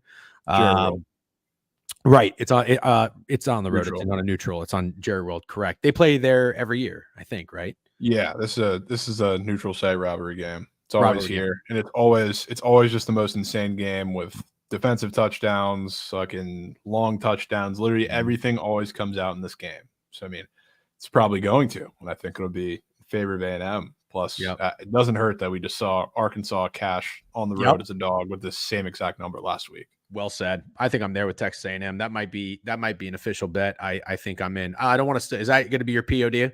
POD? No, not POD. I think I've talked to you about what that's probably going to be. Did we already talk about? Oh, I think I know what you're getting at. Cincinnati. Yeah. Excuse me. All right, let's keep moving. Wisconsin, USC. Why do I want to fade the Trojans here? I shouldn't fade the Trojans here, but I want to fade the Trojans here. I just think that is a really tough game to bounce back from against Michigan. I do think the Trojans are good. I like this Miller Moss guy. I didn't know shit about him coming into the year. They could have won that game. They probably should have won that game. Tough loss. We've seen teams try to battle back from a weak and tough loss. We just saw TCU after UCF. I'm not saying USC is going to go get their shit kicked in. I'm not saying that they're going to lose this game by any means. But Wisconsin is also having their backup quarterback start. I think Braden Lockey, who's a guy that I remember when I watched the spring game last year, and I saw Tanner Mordecai throw 4 interceptions in the first half. Braden Lockey came and he looked like fucking Joe Montana. He was so much better. But it wasn't as much to do with Lockey as it was. It's just like, oh my God, Mordecai was that bad. I'm not going to overreact, but I just have a question. USC, first time in the Big Ten, playing back-to-back Big Ten opponents, Michigan and Wisconsin. It's not your old granddaddy's Wisconsin. I get that. I don't really know what's going on with this Luke Fickell, fucking Chip Long, I think that's his name, type of offense. But you'd have to think that they're going to lean on the running game here a little bit more with a backup quarterback, right? Yeah, you would think. And I mean, like you said, this is back-to-back weeks where you're just going to have a Big Ten team say, line up and fucking stop us. and you're USC, which granted the defense is better than past years, but still not built for all that. So, I mean, back-to-back weeks, I'm not going to get there really fading USC just because I think Locke is going to be absolutely terrible, but I can't blame you for doing it either. Yeah, somebody, Aloha Bets is asking, might be the under. You know what? It might be the under. 53.5 down to 51.5. Looks like some places it's even 16 USC. Yeah, I mean, I don't know who's going to want Wisconsin in this game. I'm not saying everybody's going to be piling on USC. Certainly not saying that, but Wisconsin just getting their shit kicked in by Bama. Like, that was kind of the spot to take them with the points at home. Nobody's going to want them with points on the road. So could be a little contrarian. I don't know. But we'll see. All right, Georgia Southern, GSU. I don't think you have anything on that. Marshall, Fresno, UNLV. Interesting situation with UNLV quarterback leaving. If you have anything on that, feel free. All right, here's a big game. Notre Dame and Louisville. I said this in the offseason preview, and I'm just going to stick with it. Granted, Riley Leonard, I didn't get excited, and I didn't go all in on Riley Leonard coming to Notre Dame. I liked the move or the transfer, the signing, the news, whatever, when it happened. But Sam Hartman really broke my heart. Like, he was just not that good of a quarterback. So I tempered my expectations with Riley Leonard. He's just not a good passer. Very good at running the ball. And Notre Dame's defense is awesome, despite injuries on both sides of the ball. This, I can't get it out of my head. It just feels like such a revenge spot for Notre Dame. And they really, really have to win a game, a meaningful game, because there's not many of them on their schedule. You have to win them. And why not win one at home? And why not make a fucking statement? I think that Notre Dame, the way they came out last week against Miami of Ohio, was pathetic. They couldn't do anything on offense. Miami of Ohio was winning the game, I think, after the first quarter, going in the second quarter. Notre Dame finally woke up, pulled away, held them to 3 points. I can't help it. I don't often bet on my team, but I think I love Notre Dame here. The total is also 45.5. We know Louisville is known for having a pretty potent offense. They just put up 30-something against Georgia Tech. I just am going to lean into that Notre Dame defense all season, man. I got cute last week. I did a parlay with Miami of Ohio team total under 2.5, and obviously they kicked that field goal and they didn't make anything else. But I think I like Notre Dame, and I like Notre Dame to cover the 6. How about you? Yeah, I don't have anything against Notre Dame. I think their defense stuffs Louisville in a locker. And I know, I mean, call it obvious. I don't really know how much it is with Louisville involved, but I can't see very many points in this game, especially if you're leaning into a Notre Dame revenge spot. Frankly, I think that comes a lot more from the defense than it does from the offense being super explosive, especially if there ends up being hurricane leftover weather heading up there, which it seems like by the time we get to Saturday, there probably will be. So I think this is a defensive masterclass, another one from Notre Dame. All right. Well, that's all I need to hear. I'm going to go in with the Irish on this one. App State, Liberty, anything for you on that one? Nothing from me. Good.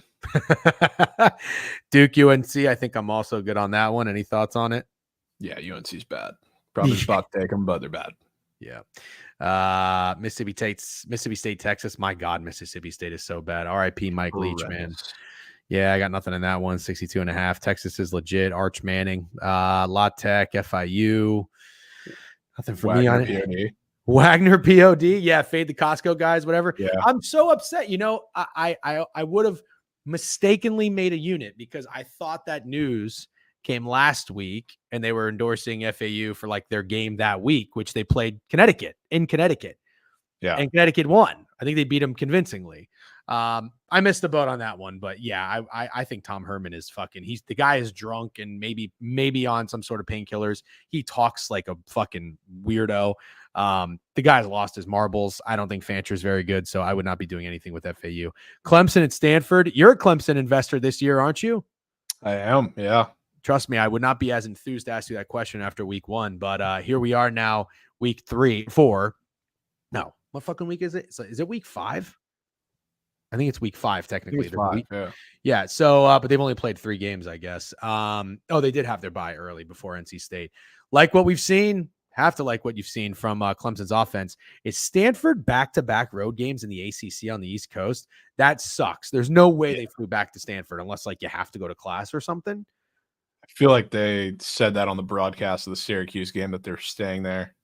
Kind of have to. Could be wrong, but I feel like I heard that quite a few times. That would be brutal to make these kids fly cross country like that. Especially, I don't even know if they have like their own planes. So yeah, I don't know. I don't know how you feel about this one. 22.5, 57.5 total. Probably a really bad spot for the Cardinal. Nice win. Then they beat Syracuse outright. But also with Clemson, I mean, do you really want to get there after they're probably kind of at their highest? They also have at FSU on deck. I don't know. Is that even a look ahead considering FSU sucks so bad? Probably. They still need to make a statement, right? You want to go with your eyes are focused on FSU as far as I'm concerned. I think this is going to be a low scoring game, 57.5 after we've seen Clemson put up so many points. I think it's probably going to be like a 34-10 kind of affair. So any thoughts? Yeah, I've got my lick in on Clemson last couple weeks. Not going to do it here, even though like Stanford, I mean, couldn't be more due to get their shit kicked in, especially now that they're back to back on the East Coast. But not running to buy Clemson again at their highest, so I'll let it go off to the side this week. Okay. All right. Iowa State and Houston. Love these Iowa State Cyclones. They are treating me so well. You talked me into their team total over. Off to a fantastic start. Had them +3 in Iowa. Miraculous finish there. Even took them last week -21.5 against Arkansas State. That total was so high. Kind of had a feeling Iowa State was going to fucking wreck their shit, and they did. Love what I'm seeing. I'm going to stay off of this game. Do you have any concerns? I'm just curious for Iowa State in a potential trap game at Houston. No, I really don't, just because I think Houston's bad. Am I going to bet it? Because the week after Houston has got shut out by national champion Cincinnati Bearcats? No, but I don't think it's one to be too worried about either. Okay. All right. Tempo and pace is pretty good. We're getting the 7 o'clock slate here. Kind of feels like the better matchups were early in the week, early in the day. Ohio State, Michigan State, kind of an interesting matchup. I am wondering if Ohio State has anybody big coming up. They got Iowa at home next. I mean, that's whatever. You can't sleepwalk coming into Michigan State, in my opinion. Michigan State has shown that they can be feisty, even though they just lost to Boston College. But they're a team, again, 4.5 win total, new coach. I don't think the quarterback's very good. We just saw, though, this same spread with Georgia at Kentucky. Georgia was laying 24. State stiffed it out, said it looked painfully low. I'm not so sure Ohio State laying 24 looks really low. It's not like they've really started the season. Well, yeah, they have. They played nobody. I mean, I know it closed a lot shorter, but like Michigan State was 6.5 point dogs to Boston College on the road. Mm-hmm. I'm shocked this wasn't like an Ohio State -30 something personally. So you are thinking it's like a Georgia Kentucky? Yeah, a little bit. I mean, I didn't have like a crazy read on that game, Georgia Kentucky. I was just saying, looking at the spread, I'm really surprised we're only seeing 24. We see Ohio State in these games get massive spreads all the time, and again, like I know it closed shorter at the end of the Boston College game. I think they closed like 4.5, 4, but I was a little surprised. Okay, I think that this could be. So it's the first road game for Ohio State in typical Big Ten fashion. They started with 3 cupcakes at home. They also had a bye that is hilarious. They had a bye week before Marshall. Give me a fucking break. This could be a really low scoring game. How do you feel about Will Howard? By the way, there's this guy, Ohio State something. He's some Ohio State super fan that I follow and interact with. I even met him at a Yankees game. Nice dude. He told me to bet Devin Brown Heisman last year. There were rumors that Kyle McCord was not going to start. I don't know that Devin Brown got in at all, but his line did move from like 70-1 to 30-1. WCLV, I didn't cash it though. And now he's already telling me to bet Will Howard to win the Heisman. And I said, with all due respect, I bet him last year as my long shot. I don't think he has it. Yeah, I don't like it. I'm not getting anywhere near pushing that button. By the way, 25 down, that opened 25. So it's down to 23.5 or 24. Total at 48.5, though. I could get down with this under. I think Ohio State's defense probably pretty legit. I don't love Chillis, Michigan State's offense. And then you got the first road game for Will Howard in this Ohio State offense. I could maybe get down with the under. Any thoughts on that? 48.5? Well, to answer your question about Will Howard, he is a backup quarterback in Ohio State apparel. So like he's no better than the average quarterback. He just is an Ohio State quarterback. So the narrative has changed mightily. I don't like Will Howard all that much. And you know what his first road game in conference was last year when he was at Kansas State? No, but I love hearing this kind of shit. That Friday Oklahoma State game where he had a disaster class. That was the first road game in conference? Conference, yeah. I think they had the first road game period was Missouri, which he actually didn't look terrible in. Yeah, I remember that. Yep. The first one in conference was his Oklahoma State disaster class. So, wow. I wouldn't be surprised to see, not that he against Michigan State is going to have to be Superman necessarily like he was playing Oklahoma State, but wouldn't be surprised if he doesn't have his best foot forward. Like I said, the line looks awfully short in comparison to what I would think personally. So I wouldn't mind Michigan State. Like State first half, depending on injuries. If Marsh and company are back from MSU, I think you keep it close. After a soft opening schedule last year, Michigan struggled at home versus Rutgers in the first half. Good look. I like that. Will Howard Heisman was hard. Yeah, I like that. I like what you're saying. I'm going to be on that under. I think maybe even the first half under. Let's go to Georgia, Alabama. So I'm getting terrible vibes here as a Jalen Milroe. Oh, actually, we're going at it this week because you have Carson Beck as one of your Heisman tickets, and I got Jalen Milroe. This is huge for us. I think Milroe's number is probably second or third on the odds board, up there with Cam Ward, rightful favorite in my opinion, and Dylan Gabriel's maybe lingering around there. But I'm getting bad vibes about this game. You got I got a follower, Mark Sears' mom. I like Mark Sears. He's a nice basketball player. And I think he's in here. Jackson Knox, maybe one or two other Alabama guys. I don't like the confidence that they're showing. And I know Georgia has done nothing that impressive yet. And just barely beating Kentucky is certainly going to have everybody down on them. But now I feel like they're pissed off. I feel like they're really pissed off. And didn't Alabama beat them last year in the SEC championship?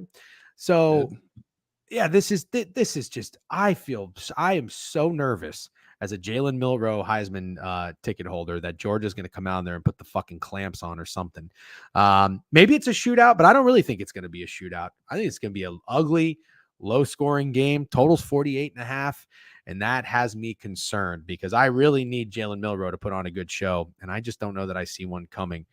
Well, what are your thoughts on this game? I think it opened a pick, by the way, just to set the stage, and it is now, I don't know what this look ahead means, but maybe it was bigger earlier in the season. But at one point it was a pick 'em. Now it's up to 1.5 or 2.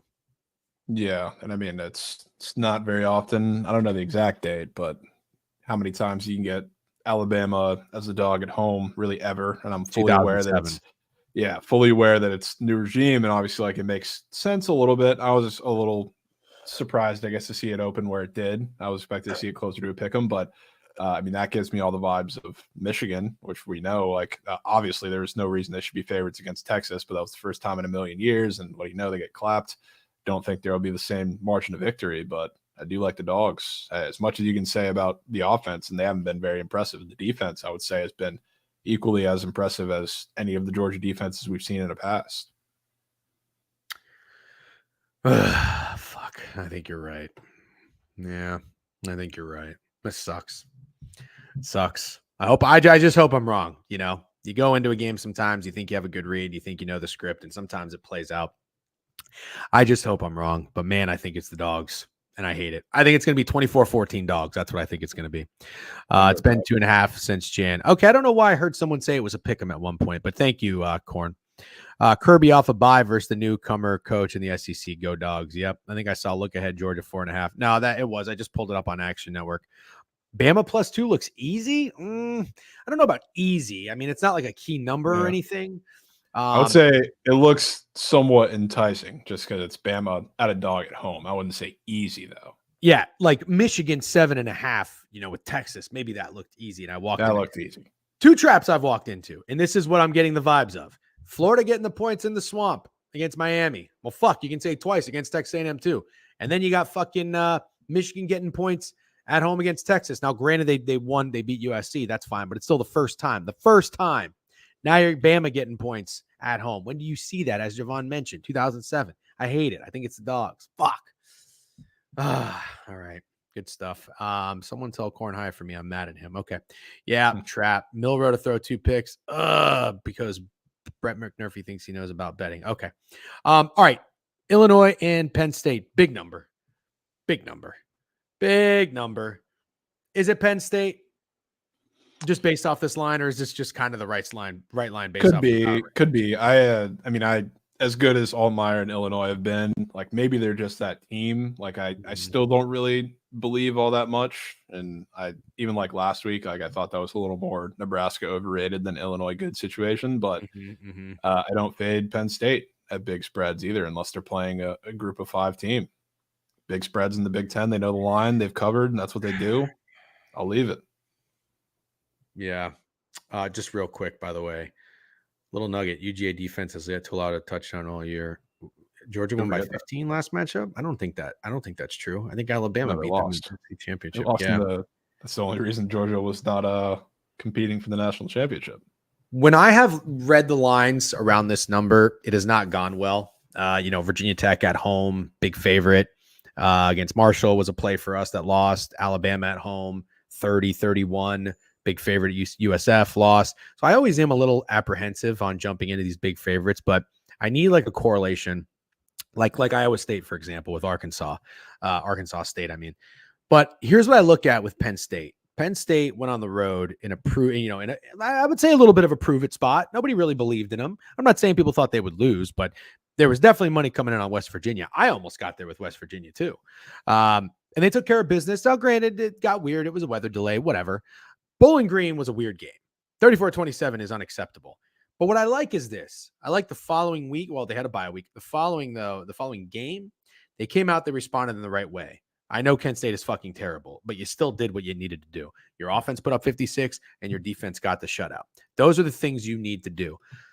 I think this is going to be a game that Penn State absolutely gets up for. Next week, they have UCLA at home. No big deal. We know UCLA is kind of soft, so it's not like any sort of look-ahead spot. And Illinois has gotten everybody attention. You're right. It could be something with Nebraska being overrated, but this total is at 48. I think, and we've even heard Altmaier, 10 touchdowns, no interceptions. I think this is a Penn State defensive masterclass. That's what I think. So I can get down with that. Yeah, I kind of like Illinois team total under. This could be, and you fucking know Franklin knows the spread.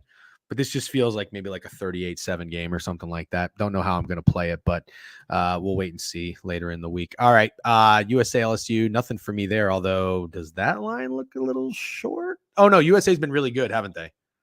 Yeah, I mean, they've been superhuman the last two weeks especially. They put up 80 points and then just destroyed outright as a dog. Yeah. Yep. Okay. Thank you. That's right. And LSU just had a 21-point spread and did not cover against UCLA. So I doubt many people are going to lay it with them. Just some food for thought. I don't have anything on these two games, but any thoughts for you on SMU FSU? I mean, that's, I would say, the biggest win the SMU program's had in some time. And it came because TCU handed them, I mean, what did we have?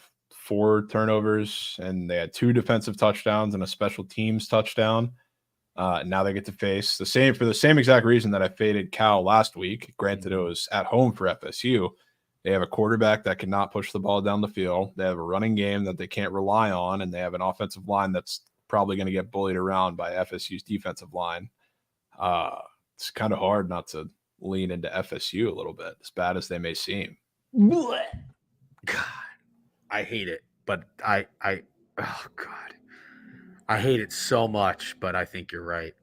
This is also, I think, I mean, I'm trying to think out of all the teams not named TCU that have come to SMU in the past, I don't know, handful of years, easily the biggest program, I would think. So, I mean, this is a massive game for them. First step in the SEC. This is their first like big time SEC or ACC opponent in terms of branding. It's probably a pretty massive letdown spot coming. Fuck. I think I'm going to have to do it. Fuck. Maybe you could at least, I mean, if you don't want to do FSU +6, maybe it's at least SMU team total under. Yeah. I like the game under. Yeah.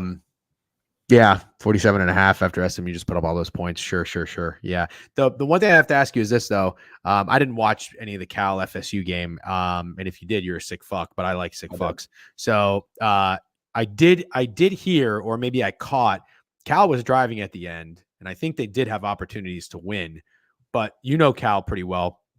Did FSU's defense play well, or did Cal shoot themselves in the foot? A little bit of both.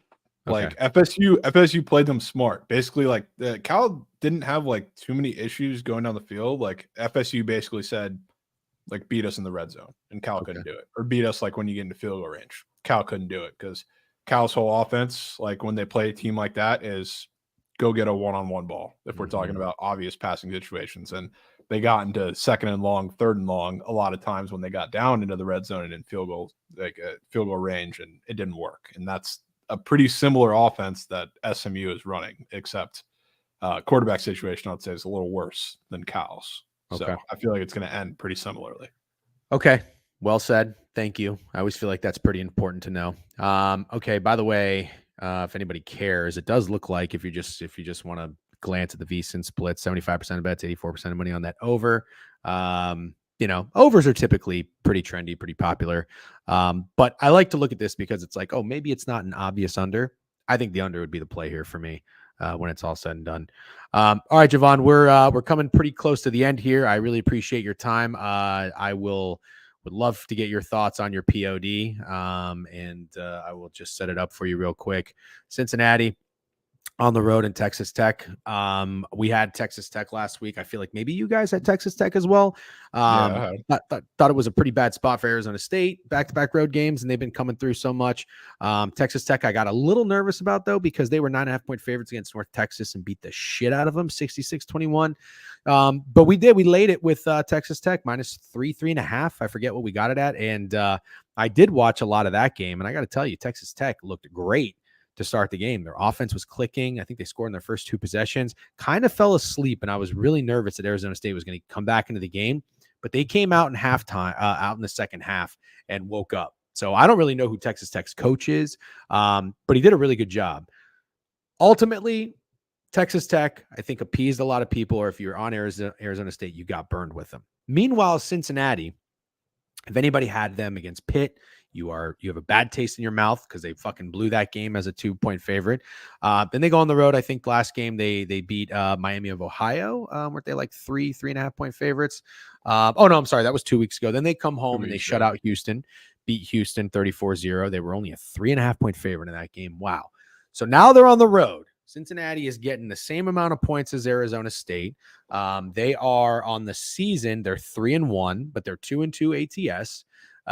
So Texas Tech here at home, got to be feeling themselves a little bit, but I would have never even really noticed anything weird about this game until you texted me, I think, the other day. So you're kind of licking your chops, and I am on Cincinnati over 5.5 wins with you as well. Like what I've seen, like this Sorsby guy, even though they blew it against Pitt, I'm still pretty confident in the team overall. But you like him here in Lubbock. Yeah, love them here. I think they match up really, really well. And I will say, like, Texas Tech's defense was really impressive for a majority of that game against Arizona State, which was the shocking part. But this is something that I like sneakily pay attention to in the Big 12 for a lot of these like middling teams, aka like the teams that are not the Oklahomas or the Texases or like the TCUs on a good year, the Baylor's on a good year, like the teams that hang around bowl eligibility. A spot that really tricks them all up is when they have back-to-back home games in conference play, and they come off of a big win. And Texas Tech especially, like they'd never get 2 in a row. I want you to go through like their schedule and the covers in the last couple of years. I don't think they had one last year, but you can pull it up and go through like the previous years. Look at what happens the second game when they have 2 home games in a row in Lubbock. Okay, I'm gonna go to so I like to go to ESPN for this and then just click the year. So this is 2023. Back to back. They didn't have one last year in conference. All right, let's see here. All right, West Virginia, then Baylor. Well, here's a pretty good example. That's probably a perfect example. There you go. Big win followed by an absolute drubbing. And I think that Baylor game was like a pick 'em too. So same relative short spread. You can keep going back even further. Iowa State, Oklahoma State. Yep, shut out the second game after the Iowa State game. I know they were a big dog in that game, and then the Oklahoma State game was a massive game for them. Followed it up. Then West Virginia, big win, destroyed by Oklahoma, and the next one giving up 62 points. You could go back like so far with this because it's what they do every time. But outside of that, love the spot for it. But since he is much better than people think, and the fact that we're seeing maybe a little respect from the odds makers on it makes me feel kind of vindicated and thinking that maybe I was right on them this season and hoping so, because this could be a pretty massive win. Wow. I love it. That is okay. I don't doubling down is something I don't like to do often on a team that I already need to succeed. Yeah, I don't either too much, but this is I mean, this is the first time I've bet them as a side all year. Okay. Granted, I mean, the other time I took the over in the pick game, which was kind of back in their offense and didn't hit, but this is the first time I've kind of wanted to let the short spreads do short spread things, like in the Miami, Ohio, and last week against Houston. I was a little worried maybe they drop one of those games, but I didn't want to get involved. That was my degen already invested moment, but I will get invested here again. Okay. I'm in. I mean, I've gotten spoiled here with Iowa State treating me well, so I'm going to try. Actually, I take that back. I did get invested with Cincinnati. I took them -2 at Pitt and burned 1, but I'm going to try to get that unit back. I think you've talked me into it. I always like when you go back and you look at like the historic performances of these teams and what they tend to do. I'm kind of a believer, I don't want to jinx it, knock on wood, but I'm a believer that kind of repeats itself. Clearly it has for years. So I'm going to lean into it. I'm down. I'm in. Jovan, it's 12:16. I'll let you get out of here. I'm actually going to shut it down as well pretty soon, but I'll send everybody over to book it. Thank you very much for coming on, and especially in a week where Steak was unavailable. Much appreciated, and good luck this week. I'll be tuning into BTL at 12:30 after this. Sounds good. I appreciate you having me. All right, dude. Take it easy. Jovan. Thank you. Thank you guys for hanging out. Had a pretty good crowd in here. Our Otani's translator, new follow. John Mayer, by the way. John, that's funny. John Mayer. W Subbang. Really need your thoughts on the massive Jets Oilers game today, boys. Hilarious. Special K with a Subbang, 17 months. W Tigers hat home, man. Yeah, hey, listen, I told you. If I find a hat that fit, oh geez. Oh boy. What the fuck?